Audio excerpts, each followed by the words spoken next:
Bom, pessoal, agora a gente vai fazer um experimento envolvendo força de atrito.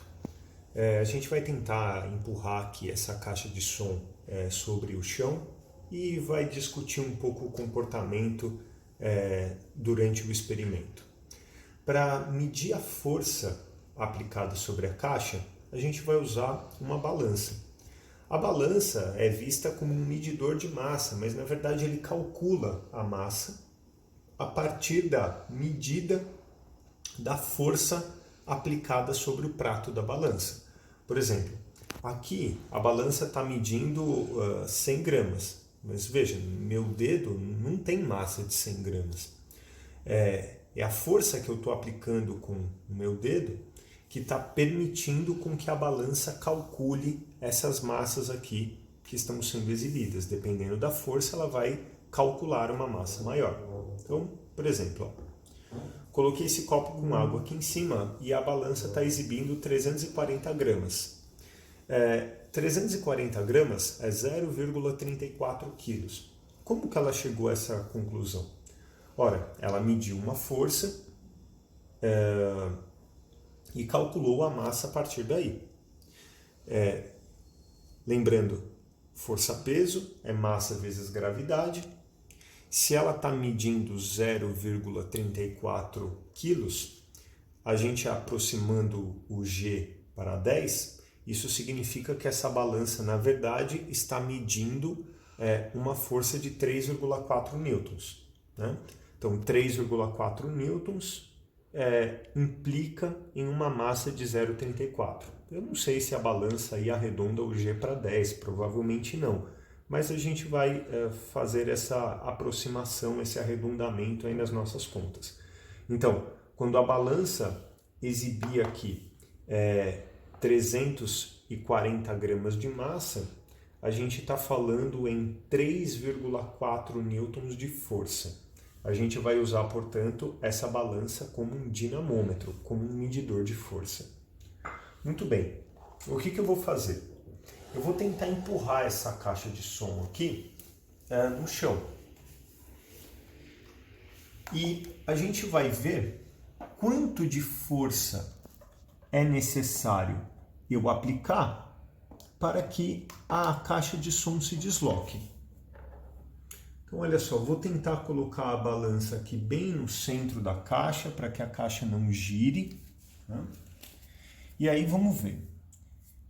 Ela está marcando aqui uma pequena massa porque ela está um pouquinho tombada sobre a caixa, mas isso aqui não vai ser problema para a gente. Então vamos lá. Ó, aqui eu estou aplicando algo aí na casa de 300 gramas, ou seja, 3 newtons de força. E a caixa de som não se desloca. Ora, a caixa de som não se desloca porque tem uma força oposta a essa que eu estou aplicando, equilibrando essa força. Bom, a força que está oposta é a força de atrito. Se eu aplicar uma força maior, 500 gramas aqui, 5 newtons aproximadamente, ela ainda não se move. Ou seja, agora a força oposta subiu, porque a caixa ainda não se movimentou. O que aqui eu percebo? Eu percebo que o atrito ele tem um comportamento de ir subindo, aumentando, conforme ele é provocado, ou seja, conforme eu tento empurrar a caixa. Vamos ver qual é o valor máximo que esse atrito aguenta, quer dizer, até onde ele sobe. Como é que eu vou fazer isso? Eu vou empurrando, empurrando, empurrando, até a caixa se deslocar.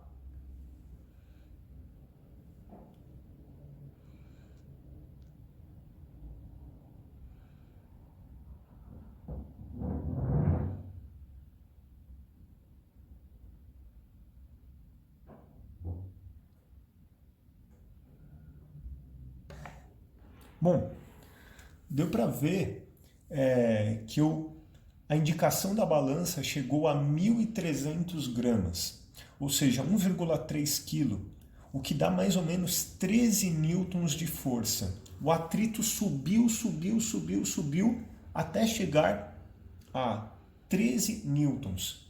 e aí então a caixa se deslocou. Agora, vamos fazer o seguinte, eu vou colocar a caixa deslizando e vou empurrá-la em velocidade constante. Vamos ver o quanto que eu preciso aplicar de força para manter essa caixa em velocidade constante.